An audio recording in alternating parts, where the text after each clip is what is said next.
Yo guys, it's Speed here, and today I've decided to release the full educational guide on how to fully master Jax with those who struggle on it. I know this video might seem a little bit long, but I think with all this info given in this guide, I think most of you guys will find the content labeled in this video worth your time to master this character. There will be timestamps labeled in the description if you want to see specific parts or just skip to whatever you want to. And without further ado, let's begin with the character design. Now in order to keep this video short, we'll keep this section short as well. Jax's main kit is designed for him to be a duelist. In other words, he best thrives in 1v1s the most, but he can also teamfight as well when he has to. He is at his weakest point typically in the early game, but once he gets a few levels, primarily his level 3 power spike, he can somewhat contest other champions and start to fight them back. Jax typically gets stronger once he gets a few items or more levels, and he typically outscales most champions once he hits the late game, with a few exceptions. But that doesn't mean he's weak in the mid game, as he's still solid at that point. But you know, he's not his highest considering he doesn't have all his items. All in all, your kit allows the best chance to fight your opponent one-on-one, but depending on how far ahead you are, you can easily 1v2 and even 1v3 if the situation needs it, but it also depends on how fed you are as well. Now on to Jax's best role. Jax's best role is obviously the Baron / top lane, since he prefers to be an isolated 1v1s most of the time and doesn't have too many bad matchups in that lane as well. But we'll get onto more of that later. He can also be played in the jungle as well, but the main problem you typically run into is his awful clearing time, since he doesn't gain attack speed, otherwise known as his passive off of his jungle camps, leading him not to do enough damage to critical camps on time, which could lead to having to give up objectives or having to gank other lanes, which some junglers are just better at doing at that time. Although his clearing time does get better as the game progresses, the game state is almost already decided when this point does occur, typically in the mid game I would guess. Overall, his best role is in the top lane. He's mediocre in the jungle, and I would definitely not recommend in the other 3 roles such as mid, support, and ADC. Now onto his mindset. The way you want to play Jax typically is have the idea of limit testing. What I mean by this is that since your kit is designed for 1v1s, you always want to maximize your trading combos and damage you do to your enemy, because some people really underestimate how much damage you can really do and will decide to let their ego get a hold of themselves if they think they can actually beat you. For example, the best example of this is actually when you use your third ability on them, you trade with them, you back off, but they still keep attacking you after you win the trade. But by the time your third ability comes up off cooldown again though, you fight them again and end up getting a kill off them. Another thing you need to keep in mind when playing Jax is that since you have no sustain in your kit, for example, this basically means like Garen's passive when he heals up whenever he doesn't take damage, or Darius' first ability when he hits the outer circle and gets missing percent HP. You cannot play too scared on this champion, since the trade-off for this downside of having no sustain is your insane dueling potential. And I mean insane dueling potential. To summarize this, do not fear certain trades against your opponent that you might end up winning in the long run in order to carry on this champion. Now onto power spikes. When you start off the game, always, and I mean always, start your third ability level 1, since this gives you both offensive and defensive capability in the early game fights, since certain champions can be way stronger than you in the early levels. But on champions that you are typically strong into early levels, this also does help you, since you can dodge their auto attacks, you can also auto attack onto them, and then vice versa. But after that, you want to upgrade your first ability, since that's your level 2 power spike, you'll get access to the jump, and then you'll upgrade your second ability, and then whenever you get your ultimate, you can upgrade that whenever. But the main power spikes on this champion you need to look out for, and I mean you need to look out for, is that we spike at level 2 since we get our access to the jump. We spike at level 3 because we have everything unlocked, since we can do our whole trading combo. We spike at level 5 because that's our combat ult, it gives you the tankiness, you do a little bit extra damage, and that's basically where your dueling potential comes out. You also spike at level 7 because that's also where you max out your second ability, since you're gonna max this first. And then when you hit level 9, that's when you get your ultimate level 2, and then at that point, you're basically just stronger than most of the champions in the game anyways, so keep that in mind for your power spikes. Now onto the runes. The rune page you typically want to run with Jax is always, and I mean always, you want to go Grasp. Grasp of the Undying.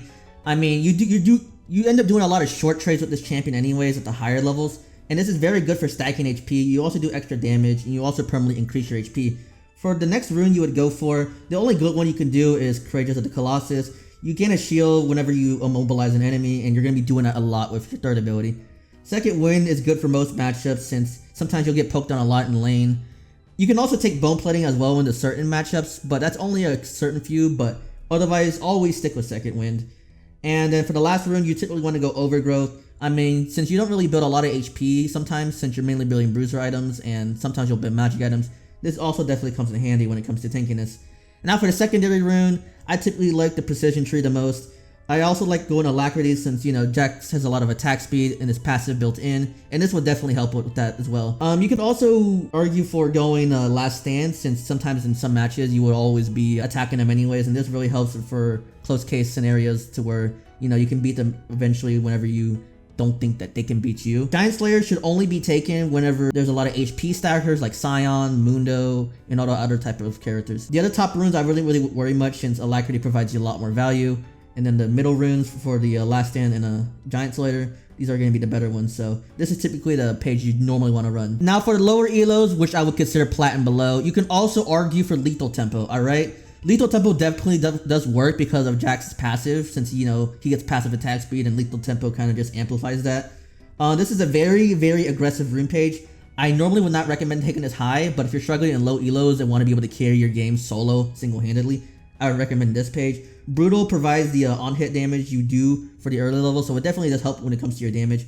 You could also definitely argue for Triumph whenever it comes to kills, but I think Brutal is definitely better. Always probably take Last Stand as well. Obviously I said Giant Slayer as well, you could also take. I wouldn't recommend taking a coup de grace, so just stick with those two runes. Alacrity also definitely is going to be your best rune too, since you also have like passive attack speed and this just synergizes it really well. Tenacity, you probably could take this, but I think Alacrity does better. And then the secondary rune, since you don't really have any defense on your rune page compared to the grass page, you typically just want to just take Second Wind. You could argue Overgrowth as well, but Second Wind definitely helps out when you're getting poked down a lot. But to summarize, I would always take the grass page anyways over the Lethal Tempo rune page. Lethal Tempo, as I said, should only be used for plat and below. And then plat and above, you just always take grass. It's just so much better. Now onto the items. The items you always typically want to run, I would always recommend, and I mean always recommend, rushing Trinity Force. Trinity Force provides you so much stats on this item. You get max HP, you get damage, you get attack speed, you get haste. That basically, you know, lessens your cooldown on your third ability since that's what you want up the most. This is just, it's just too good of an item, especially since one of the items you do have that it built into is Sheen. And Sheen is such a good power spike for Jax since it empowers his second ability so much and it gives you extra damage potential. But after that, you typically want to rush Boots, but in most matchups, even though it's labeled that the Boots are second, I would recommend rushing Boots and then Trinity Force since Boots are so broken in this game anyways, and normally you want to rush play the Steel Cap since most of the matchups are going to be AD focused anyways rather than AP. Always, but you know, if they're an AP champion, I would just go with Mercury Treads instead. Second item I would recommend is taking Riftmaker. It gives you HP. You do scale off AP on your second ability, so I would recommend doing that. You do get a little bit of Magic Pen, and you get some haste. But the main part of this comes in is the true damage you get, because this is good for extended fights. And eventually you increase the damage at a certain amount of stacks you get this, and the additional damage that you do get from it also gets converted into true damage. You do get healing as well, so this is like your indirect way of getting sustain. So I would recommend getting this item second. Now third, this took a lot of experimentation, but I like Stairs Gauge the most. You do get a lot of max HP. You also do get a conversion of your basic damage as bonus attack damage, which also does help with your damage as well. You do scale a lot with AD since your ult scales of AD, your first ability scales of AD, and your third ability is more of max HP / magic. So on Stairs Gauge, the main part of this is that it also grants you tenacity whenever you trigger the shield. So tenacity is always good because on the struggle on Jax is that sometimes you'll be prioritized and be hard focused in most fights. So I will always recommend this item, and it also has survivability as well with the shield. Now fourth item I would recommend is Amaranth's Twin Guard. Yes, it gives you 60 armor and magic resist, but the main part of this, what comes in, is that you get increased size, you get bonus tenacity, which is what I said. It prevents you from being CC for too long, so the duration won't be for as long as, you know, a normal stun would be. But you also do get your armor and magic resistance increase by 30%, and will stay that way until you're out of combat. So this provides insane amounts of tankiness, by the way. By the first time you get your first 3 items of Trinity Force, Riftmaker, and Stairs Gauge, this is just going to be like basically the cherry on top. Now for the last item, it really is situational in my opinion, but since we've been running into a lot of Rise, or I have been running into a lot of Rise, I typically like to go Kinetic Rookern because it provides a huge magic shield and it's just a lot of HP, and it's the tankiest magic item you can get.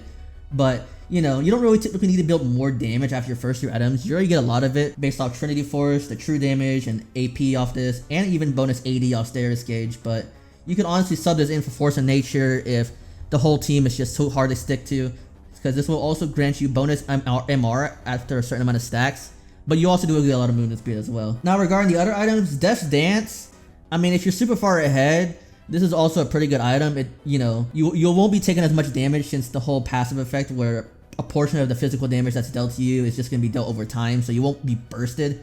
So if they have like a lot of burst AD champions, I would recommend this. But there's also Sundered Sky as well, and this is basically another sustain item. I would probably recommend this going last. You do scale a lot with AD, as I said, based on your ultimate, but buying the Amaranth Twin Guard and the Kanet Rookern is already enough tankiness. But if you're super far ahead and you need more sustain, Sundered Sky is always a pretty good option. You get haste, HP, damage, and you also heal based off your missing HP, so, and that's pretty huge. Now in the past, I used to go Blade of the Ruined King, but the problem with that is that it leaves you so squishy, alright? This is very good into champions like Mundo or Scion or anything else that scales with Heartsteel, basically, even Set. But I used to run this as a third item instead of Status Gauge, but as I said, you get no HP off this. This item is definitely going to be better on champions like Aurelia, since she could take full advantage of her on-hit damage, but this is very situational, considering I would only recommend this if they have like 3 HP stackers. If they don't have at least that, I would just skip this item. Now the other items are just situational armor items. You could go Thornmail for anti-heal if no one's building healing and you need more tankiness, and you know, they also have like a lot of healing, like a Mundo or a Scion. Well, not a Scion, I would say more of a Soraka, but there's also Frozen Heart as well. Jax does have a good amount of mana problems as well, what he runs into, but the main thing you would use this for is if they have like a fed ADC and they need to reduce their attack speed. This is very good in helping doing that. Plus you do get a lot of armor and haste off this. No HP, but the trade-off is that you get the passive. Another item you can also run is a Random Wind's Omen, which, you know, is basically the anti-crit item. Only go this if they have a bunch of crit damage and a bunch of lethality.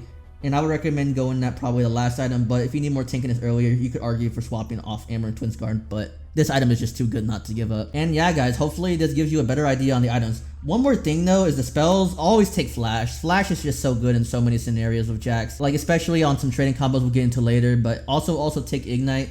These are your only 2 spells you should be running. Obviously if you're running jungle, take Smite over Ignite, but always run Flash is what I'm saying. Now for probably everyone's favorite part is the matchup list. I sort these into about 6 categories. Free lane basically is what it says. Free lane, this one should be, you almost should never lose.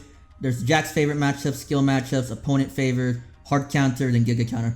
Let's just go over the Giga counter first, but my permaban personally for the Giga counter would probably be Garen, since a lot of people use this a lot. But the reason why this will be a Giga counter though is he's just way too tanky for you to take down. He outscales you in most 1v1s, and it's just really hard to trade into you.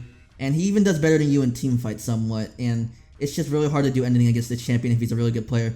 Now, Akawi is also a Giga counter for the fact that, you know, she's an assassin. She doesn't really have to fight you all that often. She can just poke you out with her first ability. She also has her Shroud, which you can definitely do counter, but it's not as better as other characters, but you can only really stun her, and that's kind of it. You can't really trade back onto her. Now, Canning is an interesting one. I would argue it as the worst one, considering that you do have to rush a lot of defensive stuff early, like magic boots. But the problem with this is that if he gets a lot of jungle help, this lane is just near impossible. It's like you can't even carry on this. He stuns you, he outtrades you, although you do outscale him. But the problem is that you really can never trade on him if he's a really good Kennen player. He will always kill you. So this matchup, I wish you can dodge, but this matchup is near impossible. But if you struggle with Kennen, I would ban this. But if you struggle with Garen more, I would straight ban Garen, which is my personal one. Now onto the hard counter list. Jace, for the simple reason, could just knock you back and like prevent your whole combo. Mundo could argue for Giga counter, but the thing is, if you beat him early enough and he's not really a good Mundo, which most players are probably good Mundos anyways, because you know that character isn't that hard to pilot, he would normally just outscale you by like Heartsteel and 2 items. So this champion is just, you have to beat him down early, otherwise it's just really hard to trade into him. Poppy, for the simple reason that she can just block your engage with her shield. Malphite is not typically hard, but once he starts building tanky, it's near impossible to do anything against him, especially if he builds like if he builds AP. But the worst one that would probably happen is if he builds tank, since you know that basically counters your whole kit and it slows your attack speed. Maokai is hard for the simple reason of him being tanky, but also with a lot of his CC. He actually has insane damage with his first ability, I'm pretty sure. So he can also trap you under tower, and it's just really hard to fight Maokai if he ever plays it on this lane. Singe, nobody plays this character, but the reason this will be a hard counter is because he can just, if you try to engage on him near the tower, he can just flip you into the pool and you can't do anything. You basically lost the trade. So if he's a good Singe, he will mainly just run circles around you and just toss you into his turret. You can almost never get a good engage on him. So it's not that no one plays this character. but it's a simple fact for when people who do play this character and you're facing it, it really is just hard to actually play it. Now Pantheon, surprisingly not, he hard beats you in the early game, and I stress this not enough, he hard beats you in the early game, especially levels from like 1 to 4. So if they're really good, they could actually cheese a solo kill off you. All they have to really do is poke you down. If you use your E on them, all they have to do is just stun them away. But if they have like the whole 5 stack on the stun, that's kind of bad. You only just want a single stun on Pantheon and just stun away. You do outscale him though. You do outscale him really hard by at least first item and boots. But the simple fact that he makes his laning hard if he's a good Pantheon, this would be definitely a hard matchup to ever face into. We'll skip opponent favorite for now. Let's go to free lane. Volibear's in the free lane because you can block his first ability with your third ability. But yeah, you can basically block his whole trading combo. You do outscale him anyways. You just can't play too dumb. But if he does have a lot of jungle help, this matchup definitely does get a little bit harder. But this doesn't get any easier compared to the Kale matchup. Kale matchup is the next easiest one. Actually, it's the most easiest one. For the simple fact that anytime you engage on her, it's just almost you win the trade anytime you want. She is so weak early that you should be able to dominate this early as well. It's kind of a more even matchup if you let her scale, if you like don't punish her enough, but you should be punishing her enough to the point where she's just basically out the game. Especially if you get jungle help. If you get jungle help, she's basically not even a character in the game. Now onto the opponent favored. Ornn, simple reason, he just gets too tanky. He has max percent HP damage on his second ability. Same thing with Rumble, he has a lot of built-in damage. Teemo, now most Teemo players aren't really good, but when they are really good, it's just really hard to beat this character down. If he like knows how to go invis at the right time and go engage on blind you at the right times as well. So that's the simple reason why opponents in Teemo, Teemo is an opponent favored. But if he's a bad Teemo, it's definitely a little bit more skill matchups. Even Jax favored, but Teemo is up here for that reason. But for Gragas though, it's more of a stalemate matchup. He does a lot more damage to you. He blocks your engage with his knock-up. It's just really not a fun matchup. It's just more of a stalemate matchup. Fiora, she outscales you. She can block. She can actually counter your stun with her parry on her second ability. So that's the simple reason. Shen, he gets a little bit tankier than the other ones, but the scary part is if you're near his tower and he taunts you under his tower, he basically wins that trade. But you also do gotta watch out for his early game damage as well, since he's actually one of those characters that can actually contest you early. But you typically outscale him anyways. But in the dueling matchup, you also do gotta watch out for his shield as well. So it's a little bit more Shen favored, but it's definitely playable. Skill matchups, we'll just go over this real quick. Riven, I don't really see a lot of Riven anymore, but this is more of a don't get bursted down so early. But if she does like make a mistake, like missing her stun or something like that, you could definitely go for the all-in. Just be prepared for her level 5 power spike on her ultimate. Gwen, she's weak early, but she is really, really strong late. Don't try to just sit in the middle of her first ability and take true damage, but you can definitely beat her up early by magic boost though. Warwick, you can block his first ability with your dodge. You do outscale him, but in the right scenarios, he can be scary if he knows how to play his champion well. He does have a lot more sustain than you though too. Renekton is just purely for the fact that if you can block his stun, you win the trade, but if you can't, then it becomes a little bit more harder. Olaf, I would argue this is the most pure skill matchup you'll ever get on Jax. Just don't take too many true damage third abilities to the face, and you do outscale him later on though too. Just always trade heavy into him as well because he does have a lot of sustain. Aatrox is kind of a skill matchup because how would I say this? In the easiest way possible, you are stronger than him early, but you can also do outscale him later on if you know how to play the character well. The trick with this one is dodge his first ability first, and then the second one you want to jump in on him, but also dodge the third one, the third attack on the Aatrox whenever he does his first ability. That's the way you do it. But if he misses all of his damage and he doesn't respect you, just go for the all-in. It's pretty easy from there for on. Nasus, you do beat him hard early, but it's pretty hard to duel him late since he has the attack speed slow and all that type of stuff. But simple matchup with this, just abuse him early, take plates under his tower. That's the only way you can basically win this matchup if he plays too scared. But if he egos you, then pretty much you can end up winning this matchup. Gnar, in his small form, pretty easy, but you can't really stun him since he can jump away if he's pretty good. I would just never duel his main form unless you're confident you can kill him. Urgot, he is stronger than you early on. The trick with this one though is to not get is to always make sure your stun lands even when he third abilities and flips you up and knocks you and stuns you. Just make sure that always hits.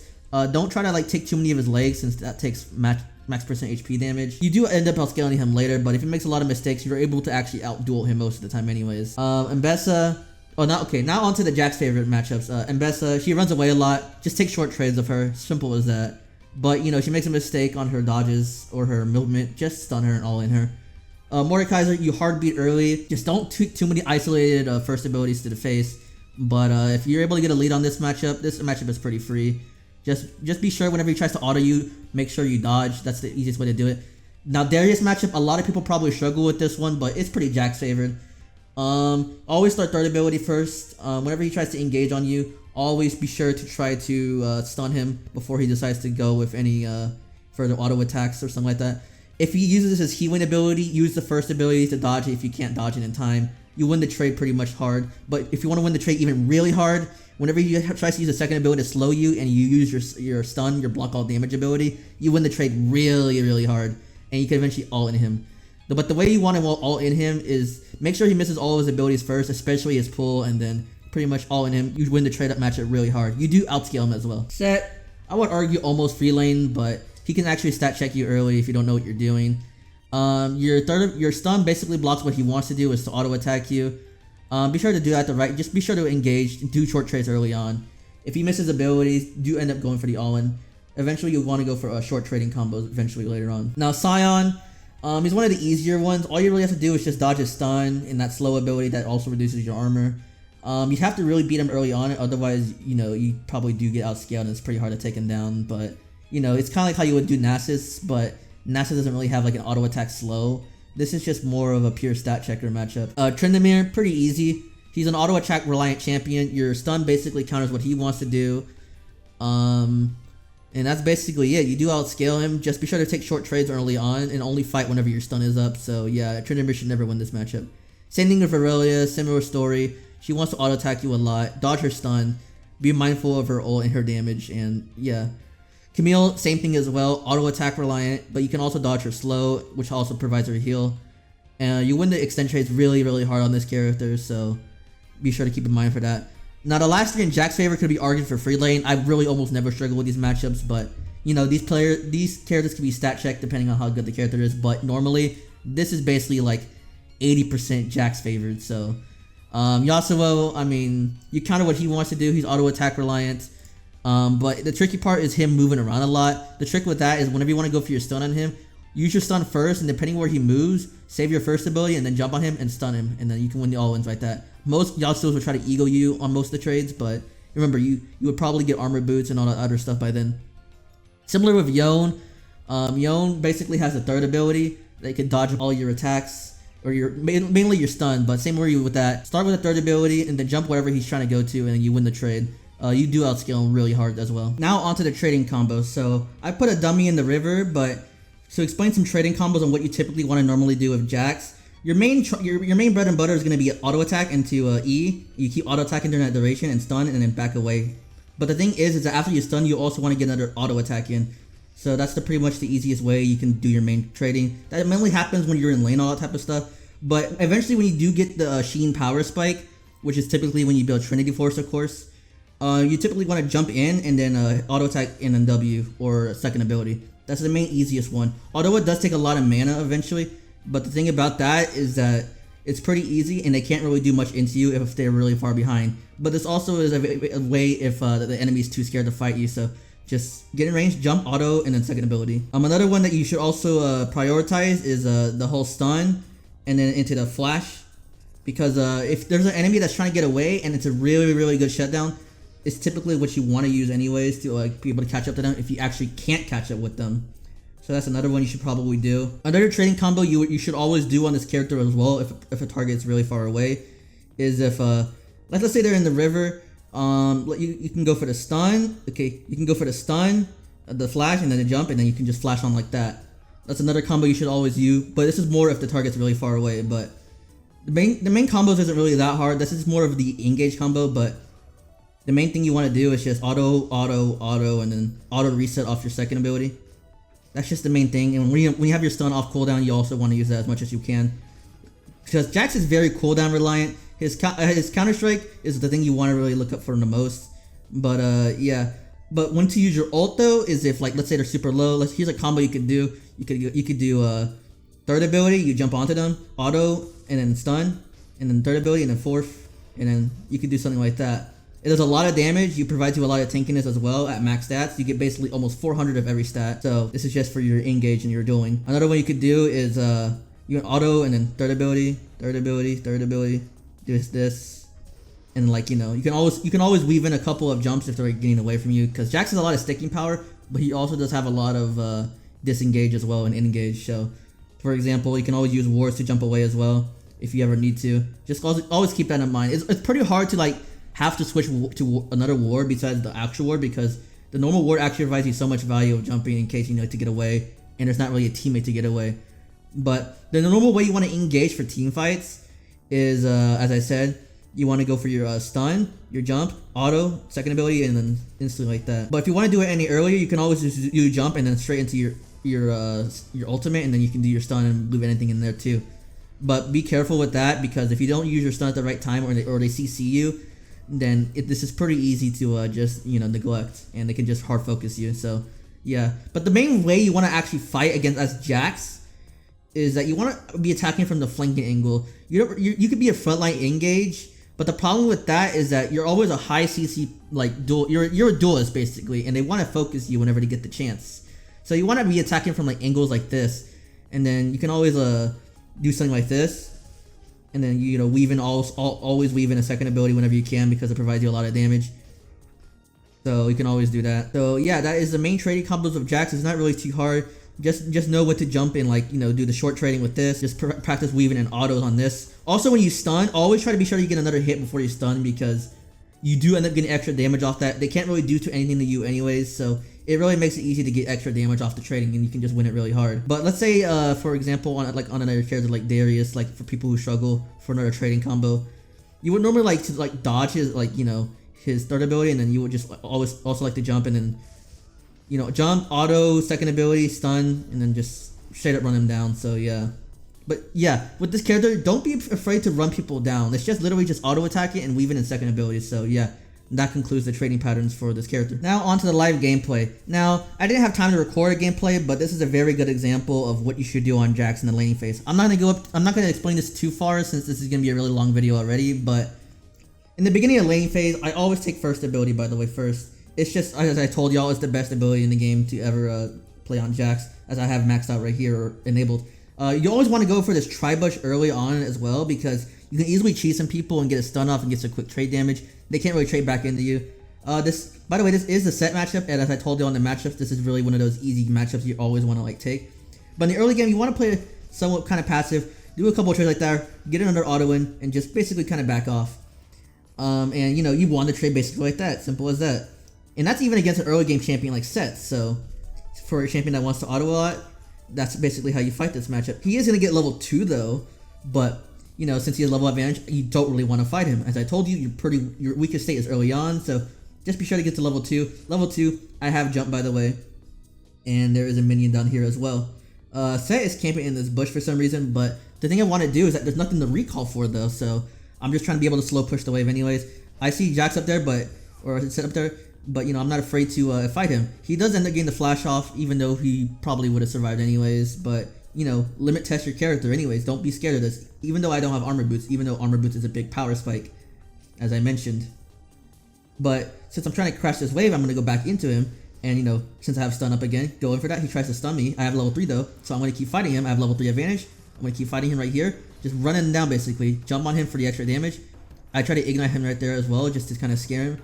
He does ignite me as well, but I'm pretty sure I have the plant up still here, so just pushing this wave, and that is one example of how to play the early lane phase as Jax. I'm just basically going to push this out and then get another reset. So here's another example of Jax in a later team fight right now. So once I get level 5 right now, I can obviously outduel him. So the way you want to trade now is that since I'm more aggressive now, and I'm pretty sure I have armor boots, I can always want to fight him early on. So even in a jungle fight like that, I can still be able to fight him. I shouldn't be able to limit. I have to be able to limit test to my character's abilities right now, and be sure that I can win all these fights. And look at that. See, even in a 2v1, I'm able to actually secure a first kill right down there. Unfortunately, I'm not able to kill Set, but basically what I'm trying to say is that with all the limit testing stuff put in the hand, this should be a very good example of what to do when it's a 2v1. Now, this won't always happen depending on some of the characters and what they're pretty good at. But in general, you shouldn't be able to be afraid to take fights once you have your power spike of armor boots. And that's always going to be the first item you're going to build anyways, if I haven't mentioned that yet. But here's a fight right here. Set tries to beat him, try to 1v1. But since, you know, he used the second ability and my mid laner had his ult, we were able to get a free kill right there. So be sure to always take fights that you're not able to actually fight. You know, you don't think you're able to fight, but always be able to just extend your limits is what I'm saying. Now here's another case of what to do as Jax as well. During the laning phase and all that type of stuff, always be able to help out your jungle with objectives as well, so you can be able to get free kills like this. So yeah, in most scenarios, you should be able to always want to take early fights early on with Jax. Always be sure to always help out your jungler with objectives and stuff like that. But at this point in the game, this is what's probably considered more of a, it's still kind of early game-ish, but at this point, if you get a few kills and all that type of stuff, and you're able to get a lead, you're able to duel most things effectively. In laning phase, the first thing you want to do normally is be able to get the first 2 turrets. What I basically mean is that in order to actually want a team fight, since you know you're a duelist character anyways, you should be able to prioritize getting your lane set first, and then be able to take other fights if you're really far ahead. But if you're even more farther ahead than usual, you can speed up this team fight process earlier. So just keep that in mind for this. Now the upcoming example right now, what I'm about to show you, is going to be an upcoming 2v2 match or a 2v2 skirmish. Jax, I should probably have mentioned, is also a pretty good 2v2 champion to skirmish with.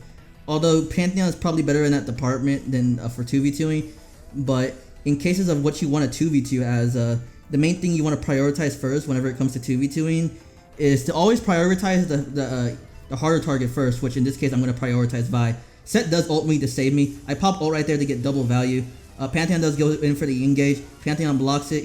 We do end up getting the kill on Vi, which is what I want to prioritize first. As at this point in the game, Set is just too weak to do anything, and you know, always use your stun off cooldown basically in order to dodge auto attacks, you know, dodge extra damage and be able to win fights.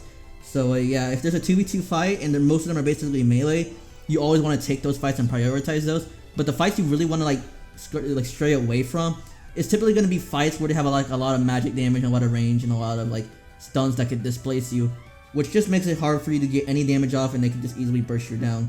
Same thing applies with our jungle in this case who's playing Pantheon, but maybe in another future video we can discuss on how Pantheon works for another guide. Now at this point in the game, we're in the mid game section part of the game. So in the mid game, right now what we're doing in this part of the game is just looking for fights because Dragon is up, and typically, as I told you, you don't really want to be the primary engager. Save that for people who have engaged stuns and all that type of stuff. Yours is more of a secondary role. I mean, you could engage with Jax pretty easily too, but I told you the main problem with doing that is that you get hard focus most of the time anyways. So in fights like this, you always want to prioritize the squishy targets first. Normally the ADC, that's Jax's best matchups you want to go for anyways. And stuff like that, you also get easy double kills as I mentioned right now. And in most fights, you should also be limit testing this too. As you see, I limit tested that with my team's help. I was able to almost secure a triple kill. But with all the jungle's help and all that type of stuff, it probably would have been possible. But just be sure to always call up your jungle in supports and all your teammates in this case to be able to help you out whenever fights that you don't think are winnable are gonna actually be winnable. Because as I told you, Jax's insane dueling potential is out of this part. Now going back on the dragon fight over here, this is more about on the subject of flanking and taking a flank angle when you want to try and take fights. As you see, the other team is trying to contest for dragon right now. We're also trying to contest as well. But the main game plan with Jax here is to be able to take an off angle when you're trying to fight. Make them catch off guard. That's how you strive in these matchups. As I see, I stun Kai'Sa. I've tried to go on her, do an early ult. Jungle is helping out too. But the problem with Kai'Sa eventually in this scenario is that she's eventually too fed. And as long as the jungles help, we're able to somewhat secure a couple kills here, I'm pretty sure, right? Never mind. It seems out that their ADC was able to get a couple kills down there. And they're able to contest dragon. But you see what I'm trying to talk to you about the whole flank angle. If they were much weaker, I'm pretty sure we would have gotten some of these kills. But since Kai'Sa was really strong and more ahead of our other ADC, it just makes everything so much harder. But in general, that's the type of fighting you really want to be starting off on Jax. I should keep in mind for you that this is a pretty long gameplay. So as I said earlier, I'm not going to go over the whole gameplay video. I'm just going to go over parts where you apply the fundamentals on how to play Jax's. But here's another example down here. We see the fed Kai'Sa down here, and we're all trying to focus her. So as I told you, be the secondary engage and always just basically keep auto attacking, engage with your stun, and help out with CC and change CC. But that's the main way you want to actually play it. If you can get kills, just limit test like this. Go on the squishy target first. Always prioritize the squishy targets first because they're much easier to take down. Like I said, Set is not a hard matchup based on the matchup guide, but you know, you can always outduel him eventually right here. And like that, we just got a triple kill off some kills that some people might not think would be possible. It is possible considering that we have sustain and we have just a bunch of damage that we can be able to deal him. So keep this in mind as well. Going off the topic of team fighting more, what's about to come up is another example of how to team fight as Jax. As you see right now, this is about to be a 4v1 against me and Set. Obviously I don't need my team to help out, but you know, at this point in the game, we're approaching late game status, so I'm basically about 4 items in right now. At this point in the game, this is when Jax is actually at his strongest. Typically about 3, I would say about 3 or 4 items typically.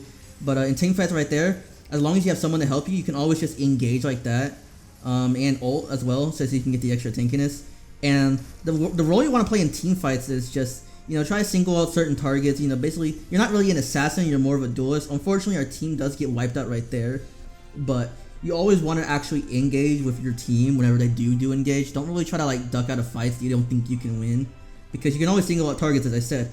Our main goal in that fight though was to try to get out Kaisa and Yumi, but the problem was that there were 16-8 currently right now, so just us having to focus on them specifically, it's just really hard at this stage of the game. But I'm not counting this out yet. As I told you, you know, we're just gonna start building more tank items, as we mentioned. Right now, we currently have built Trinity Force, the Riftmaker, Stairs Gauge, and Amaranth's Twin Guard. Those are the 4 main items to make you tanky and do a lot of more damage. Now, the 5th item I told y'all was situational, right? And in this situation, we don't really need a lot of magic. The only threat they have right now is Kaisa, and Swain has built anti-heal right now, so I'm not really looking to build anti-heal. But since she has lethal tempo as her rune, the only way we could probably deal with her is if we use Frozen Heart. So that's the kind of item we're trying to build for right now. But looks like we're trying to coming into another team fight down here. I'm doing my best to not get caught down here. But we did jump away. I have to flash out of here because I'm basically out of position. You don't really want to be in a bad position like that. Kaisa's right here. Always focus the main priority target down here is what I meant. On their earlier, so they don't really burst you. I'm trying to find a way to jump on her. Yeah, with our efforts, when we're focused, we're able to pop our Guardian Angel. I'm pretty sure we're able to kill her here too. Yeah, another stun right there. Just keep focusing him out and then focus on the next target. And that's how you basically pop off in most team fights as Jax. You know, always use your stun for a lot of utility and damage, since your stun also does a lot of max health damage too. Well, it's not a lot, but it does a decent amount of damage as well, regarding minus auto attacks. But that is basically the way you actually want to team fight down here. And you know, even though in games like this where it's tough, where there's like one person you really have to hard focus, but you know, the other hard focus is like, you know, taking out all your priority targets. That's kind of the way you want to play Jax anyways, in order to stop them from progressing any further. Because every time we get a kill on Kaisa or anything like that, it makes it really hard to be able for you know, her to like progress forward and try to win the game. So it doesn't matter, as long as you're a threat, you will always just be able to keep yourself in games that you shouldn't probably be able to be in with any other character. Now, with all this info in mind, hopefully you have a better grasp on how to use this character to the fullest extent. I really appreciate some feedback on how this whole guide turned out, since this did take me a few hours to make. Anyways, hopefully you enjoyed this guide. Subscribe to the channel, leave a like, and I will see you in the next video. Peace out.